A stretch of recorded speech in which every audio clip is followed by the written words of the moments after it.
Тажик тараптын агрессиялык кол салуусунда тонолуп, андан соң өрттөлгөн үйлөр 2 ай аралыгында толугу менен калыбына келтирилип, суук түшкөнчө жашоочулар жаңы үйгө кириши керек. Аксай айылында өрттөлгөн үйлөрдүн пайдубалы курула баштады. Мамлекет тарабынан ар бир үйдүн курулушу үчүн 3,3 миллион сом бөлүнмөй болгон. Куруу иштерин баштадык. Ошол мына азыркы учурда көрүп турганыңыздардай жумуш фундамент этабы башталды. 14-20га 8-20 общий 100 квадрат метр, грубо говоря, 100 квадрат метр аянты. Анан так, общий суммасы бир үйдүкү 3 миллион 300 миң. Курулушта жумушчу болуп иштеп жаткан Дадахон Якубов 27 жашка келип, мынчалык мыкаачылыкты көрбөгөнүн айтат. Ичиндеги бир да буюм калтырылбай, тоноп, андан соң бөтөлкөлөргө толтурулган бензин менен үйлөр атайын өрттөлгөнүн көрүп, аң сезимдүү адам бул ишке барбайт дейт.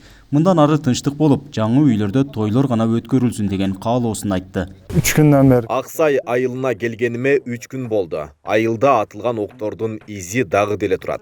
Талкаланган үйлөр, өрттөлгөн унаалар жүрөк үчүн алат экен.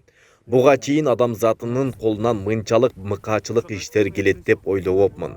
Аң сезимдүү адам мындай кадамга барбаш керек эле. Жада калса чымчыктында үйүн бузуу кыйын. Мындан ары ушул жаңы үйлөрдө тынчтык болуп, тойлор өтсүн. тынчтык керек аммай.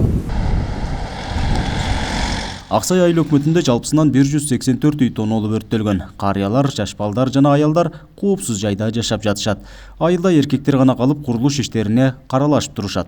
Өзгөчө Кырдаалдар министрлиги тарабынан курулушчуларга жана айыл тургундарына убактылуу жашап туруу үчүн атайын чатырлар орнотулган. Аксай айылында бүгүнкү күндө 57 үй жараксыз болгон. Бүгүнкү күндө мана көз турасыздар баштады уже баягы.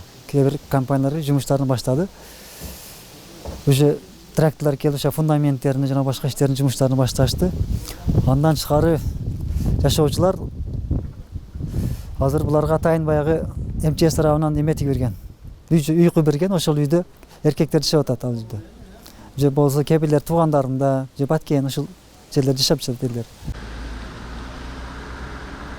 Баткен районунун Тажикстан менен чектешкен Достук жана Капчыгай айылдары тажик агрессорлору тарабынан дээрлик талкаланган. Учурда мамлекет тарабынан 2 айылды түп тамырынан жаңыдан түптөө аракеттери көрүлүүдө. Жакынкы күндөрү курулуш иштери башталарын район башчысы билдирди. Достук менен Капчыгай түбүнөн мындайча айтканда сүрүлүп туруп, атайын ген план менен жаңы айыл түшөт. Генералдык план менен көчө, стандарттык түрдө тротуар, арыктар, көчө жарыктандыруу, социалдык объектилер бардыгы каралган. Жаңы айыл болот мындайча айтканда. Эскерте кетсек, 14-17 октябрь күндөрү чек арадагы куралдуу кол салууда кыргыз айылдарынан 661 турак жай зыян тарткан. Анын 423 жашоого такыр жараксыз болуп, 238 үй оңдоп түзөлүшү керек. Президент Садыр Жапаров суук түшкөнчө үйсүз калгандарды жаңы турак жайына киргизүү тапшырмасын берген. Нургазы Жайнаков, Регион телеканалы, Баткен облусу.